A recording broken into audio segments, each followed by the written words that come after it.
Hello students, welcome to my YouTube channel. आज की video में आपके साथ मैं शेयर कर रही हूँ क्लास 12th बिजनेस स्टडीज़ के अगले 3 चैप्टर के मोस्ट इंपॉर्टेंट क्वेश्चंस। मतलब इस वीडियो में आपको चैप्टर 5 ऑर्गेनाइजिंग, चैप्टर 6 स्टाफिंग और चैप्टर 7 डायरेक्टिंग के इंपॉर्टेंट क्वेश्चंस मिलने वाले हैं। ये सारे क्वेश्चन जो मैं आपके साथ शेयर करूँगी आपके लेटेस्ट ब्लूप्रिंट और रिड्यूस सिलेबस के अकॉर्डिंग ही आपके साथ शेयर किए जाएंगे। तो अगर आपने अब तक कुछ नहीं पढ़ा है बोर्ड एग्जाम के लिए और अब 2 महीने का ही टाइम बाकी है प्रिपरेशन करने के लिए, तो आप सिर्फ इतने क्वेश्चंस प्रिपेयर करके चले जाते हैं तो भी आपका पेपर बहुत ही बढ़िया जाएगा। You can trust me on this. और इसके पहले के जितने भी चैप्टर हैं वो मैं ऑलरेडी चैनल पे अपलोड कर चुकी हूँ। वो वीडियोस आप देखना चाहते हैं और आपने अब तक नहीं देखी है तो उनका लिंक आपको डिस्क्रिप्शन बॉक्स में मिल जाएगा। प्लीज़ बच्चा, अगर आप अच्छा स्कोर करना चाहते हैं अपने 12th बोर्ड एग्जाम में तो बिजनेस स्टडीज़ में आप जितने क्वेश्चन मैं प्रोवाइड कर रही हूँ सिर्फ उतने करके चले जाइए, आपका पेपर बहुत ही अच्छा जाएगा। और आपको इसके अलावा और कुछ खास करने की ज़रूरत नहीं है। बट अगर आपने ऑलरेडी पढ़ाई कर रखी है और आप रिविज़न करना चाहते हैं तो एज रिविज़न क्वेश्चंस भी आप ये क्वेश्चन को रिवाइज कर सकते हैं, देख सकते हैं। क्वेश्चन बहुत ज़्यादा इंपॉर्टेंट है बोर्ड एग्जाम के पॉइंट ऑफ व्यू से। आप चाहें तो ये क्वेश्चन अपने फ्रेंड सर्कल में या क्लासमेट्स के साथ भी ज़रूर शेयर कर दीजिएगा। तो चलिए हम स्टार्ट कर लेते हैं। सबसे पहले हम चैप्टर 5 ऑर्गेनाइजिंग के इंपॉर्टेंट क्वेश्चंस डिस्कस करेंगे। इसमें से आपको 4 ऑब्जेक्टिव्स पूछे जाने वाले हो और 2 मार्क के 2 क्वेश्चंस पूछे जाने वाले हैं। अब 2 मार्क के क्वेश्चंस आएंगे तो ऑब्वियसली आप इनका आंसर जो है बहुत छोटा छोटा प्रिपेयर कीजिएगा। जितने भी क्वेश्चन मैं देने वाली हूँ उनके आंसर आपको लंबे लंबे करने की ज़रूरत नहीं है। अब आपके सामने इंपॉर्टेंट क्वेश्चंस आने शुरू होंगे। प्लीज़ कहीं एक नोटबुक में नोट ज़रूर कर लीजिएगा। सबसे पहला क्वेश्चन है define the following terms. First है इसमें डिसेंट्रलाइजेशन, सेकेंड है डेलीगेशन ऑफ अथॉरिटी, थर्ड है formal and informal organisation.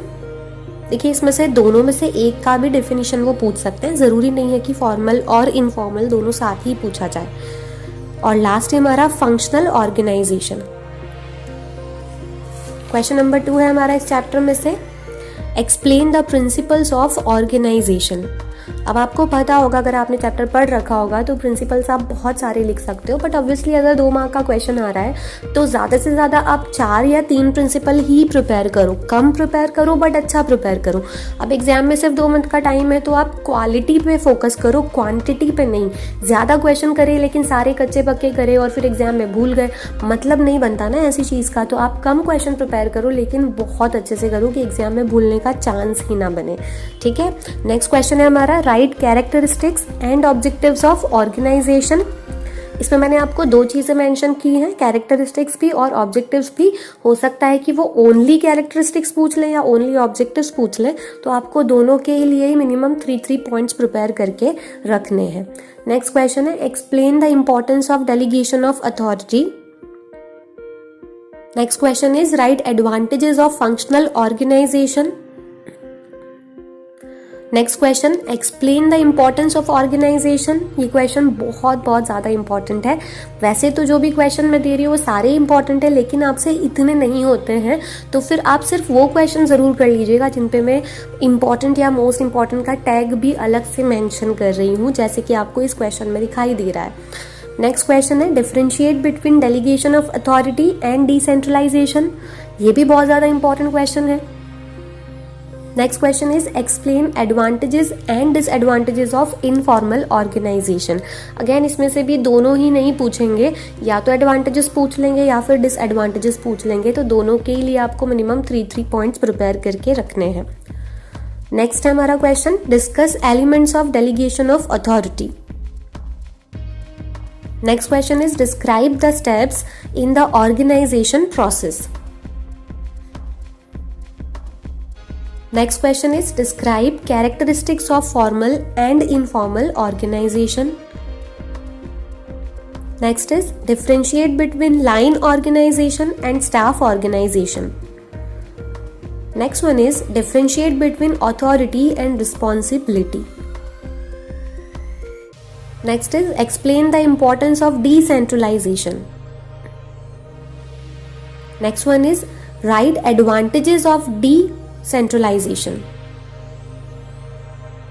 Then differentiate between formal and informal organization. ये बहुत इंपॉर्टेंट क्वेश्चन है, इसे ज़रूर कर लीजिएगा। तो ये थे हमारे सारे चैप्टर 5 ऑर्गेनाइजिंग के इंपॉर्टेंट क्वेश्चन। अब मैं आपके साथ शेयर करूंगी चैप्टर 6 स्टाफिंग के important questions. According to blueprint इसमें से आपको 4 ऑब्जेक्टिव्स पूछे जाने वाले हैं और एक 4 मार्क का लॉन्ग क्वेश्चन आएगा। तो जितने भी क्वेश्चन अब मैं इस चैप्टर में आपको बताऊंगी उनको आपको लॉन्ग आंसर के फॉर्म में प्रिपेयर करना है, क्योंकि 4 मार्क का क्वेश्चन है। तो एटलीस्ट अगर आप पॉइंट्स में करते हैं तो 5-5 पॉइंट सबके कर लीजिए, डिफरेंसेस करते हैं तो भी 5-5 कर लीजिए। तो ठीक से आप इसको प्रिपेयर कर लीजिएगा। इसमें क्वेश्चन कम होंगे बट आपको बहुत अच्छे से प्रिपेयर करने हैं, ठीक है। तो क्वेश्चन नंबर 1 है हमारा, right 4 differences between recruitment and selection. बहुत ज़्यादा इंपॉर्टेंट क्वेश्चन है इस चैप्टर का, इसे सबसे पहले ज़रूर प्रिपेयर कर लीजिएगा। Next question is right 4 differences between training and development. Next one is explain internal and external sources of recruitment. ये जो सोर्सेज है इंटरनल एक्सटर्नल, ये भी बहुत बार पूछे जाते हैं। सबसे ज्यादा इसमें से एक्सटर्नल सोर्सेज पूछा जाता है। तो ओनली इंटरनल भी पूछ सकते हैं वो, ओनली एक्सटर्नल के बारे में पूछ सकते हैं और दोनों साथ में भी पूछ सकते हैं। तो आपको दोनों ही के लिए 4-4 पॉइंट मिनिमम प्रिपेयर करके रखने होंगे। Next question is explain the procedure for the selection of employees. Basically आपको सिलेक्शन की प्रोसेस बताना है इसमें। Next question is describe the need of training. Next question is write 4 characteristics of staffing.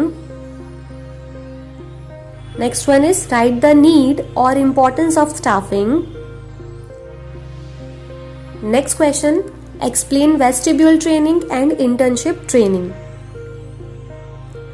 Next question is discuss 4 methods of training in brief. And last question is why is training essential, explain. तो ये थे हमारे सारे staffing के question. I hope आपने सारे के सारे क्वेश्चन कहीं नोट डाउन जरूर कर लिए होंगे। नेक्स्ट अब हम डिस्कस करेंगे चैप्टर 7 डायरेक्टिंग के क्वेश्चंस। इसमें से आपको 5 ऑब्जेक्टिव्स आने वाले हैं और एक 3 मार्क का क्वेश्चन पूछा जाएगा, जिसको आपको वर्ड लिमिट के अकॉर्डिंग प्रिपेयर करना है। तो बहुत ज़्यादा बड़ा नहीं करना और बहुत ज़्यादा छोटा भी नहीं करना है। जितने भी इंपॉर्टेंट क्वेश्चन है आपके इस चैप्टर में से अब आपको स्क्रीन पर दिखाई देंगे, प्लीज़ कहीं नोट डाउन जरूर कर लीजिएगा। Question number 1 is write and explain any 3 elements of directing. बहुत ज़्यादा इंपॉर्टेंट क्वेश्चन है ये। Question number 2, define the following terms. A है लीडरशिप, बी है फॉर्मल एंड इनफॉर्मल कम्युनिकेशन, बहुत इंपॉर्टेंट है ये। सी है financial and non financial incentives. Next question है write any 3 characteristics and objectives of motivation. Again characteristics भी वो अकेला पूछ सकते हैं, ऑब्जेक्टिव्स भी अलग से अकेला पूछ सकते हैं। तो दोनों ही के लिए आपको मिनिमम 4-4 पॉइंट्स प्रिपेयर करके रखने हैं। बहुत इंपॉर्टेंट क्वेश्चन है ये, आप इसे जरूर प्रिपेयर कर लीजिएगा। नेक्स्ट क्वेश्चन है write any 3 qualities of a good supervisor या गुड लीडर। मैक्सिमम टाइम पे लीडर करके ही ये क्वेश्चन पूछा जाता है, बट सुपरवाइजर करके पूछे तो भी आप यही लिख दीजिएगा। अलग से अगर लर्न कर लेते हैं तो ठीक है, दोनों में सेम क्वालिटी चल जाएगी। नेक्स्ट क्वेश्चन है right the importance of communication. Next question discuss the principles of direction. Next is right any 3 elements of communication process. Next one is differentiate between financial incentives and non-financial incentives. Next question is explain the characteristics and importance of direction. Next is differentiate between management and leadership. Next one is differentiate between formal and informal communication. Next question is list any 4 non-financial and financial motivation. Next question is write any 3 functions and importance of leadership. Functions भी अलग से 3 करने हैं, importance के लिए भी अलग से 3 पॉइंट्स करने हैं, ताकि अगर सेपरेटली या तो फंक्शंस पूछ लिया जाए तो भी आप कंप्लीट आंसर लिख सके, या तो इंपॉर्टेंस पूछ लिया जाए तो भी आप कंप्लीट आंसर लिख सके। लास्ट क्वेश्चन इस चैप्टर से है why is supervision essential, explain. देखिए बच्चों, आई नो मैंने हर चैप्टर में से आपको ज़्यादा क्वेश्चंस दिए हैं। आई मीन इम्पॉर्टेंट के बारे में सोचकर आपको ऐसा लगता होगा शायद कि आपको 4-5 क्वेश्चन मिल जाएंगे और उसी में से आपका पूरा पेपर आ जाएगा। तो टू बी ऑनेस्ट ऐसा सोचना गलत है, क्योंकि 4-5 क्वेश्चन अगर आपको पढ़ के एग्जाम देने जाना होता तो पढ़ने का मतलब ही क्या होता। तो क्वेश्चन मैं ज़्यादा इसलिए दे रही हूँ क्योंकि आप अच्छा स्कोर करने के पॉइंट ऑफ व्यू से पढ़ सकें। लेकिन मान लीजिए कि आपने ये वीडियो 1 महीना बाद या एग्जाम के 5-6 दिन पहले देखी है, तो फिर ऑब्वियसली इतने सारे क्वेश्चंस तो आप कर नहीं सकते हैं। तो सिर्फ उतने कर लीजिएगा जिन पे इम्पॉर्टेंट या मोस्ट इम्पॉर्टेंट या वेरी इंपॉर्टेंट का टैग मैं प्रोवाइड करती हूँ वीडियो के अंदर।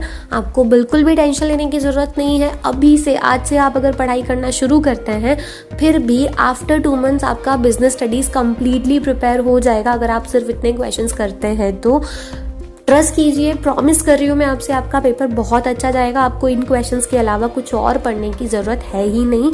आप लोग थोड़े कम हो चैनल पे, इसलिए आपकी वीडियो जो आती है थोड़ा लेट आती है, बट मैं ट्राई करूँगी कि मैं इसी वीक में आपके BS के सारे क्वेश्चंस सारे चैप्टर्स के लिए अपलोड कर दूं, और साथ ही साथ उसके बाद मैं इकोनॉमिक्स के भी क्वेश्चन अपलोड करने की कोशिश करूंगी, और अकाउंटेंसी के भी थ्योरेटिकल क्वेश्चन अपलोड कर दूंगी। न्यूमेरिकल के लिए मैं प्रॉमिस नहीं कर सकती, बट अगर हुआ तो मैं ट्राई ज़रूर करूंगी। और भी किसी सब्जेक्ट के इंपॉर्टेंट क्वेश्चन आपको चाहिए तो आप कॉमेंट बॉक्स में मुझे लिखकर बता सकते हैं। चाहे थोड़ा टाइम लग जाए अपलोड करने में, लेकिन मैं सबकी रिक्वेस्ट सुनती हूँ, सबके लिए अपलोड ज़रूर करती हूँ, और इतना कर सकती हूँ कि एग्ज़ाम के थोड़ा पहले कर ही दूंगी, ताकि आपको प्रिपेयर करने का भी प्लेंटी ऑफ टाइम मिल जाए। तो आई होप आप मेरी बातों से थोड़े मोटिवेट हुए होंगे, मेरी वीडियो पसंद आई हो, मेरे दिए हुए क्वेश्चन आपको यूजफुल लगते हो, तो प्लीज़ ये वीडियो अपने किसी 2-3 फ्रेंड के साथ शेयर ज़रूर कर दीजिएगा, क्योंकि आपका सपोर्ट मुझे मोटिवेट करेगा कि मैं आपके लिए नई वीडियोज़ जल्दी अपलोड करूँ चैनल। और वीडियो पसंद आई हो तो चैनल को सब्सक्राइब करके वीडियो को लाइक करके ही जाइएगा। मिलते हैं अगली वीडियो में, तब तक के लिए पढ़ते रहिए। All the very best.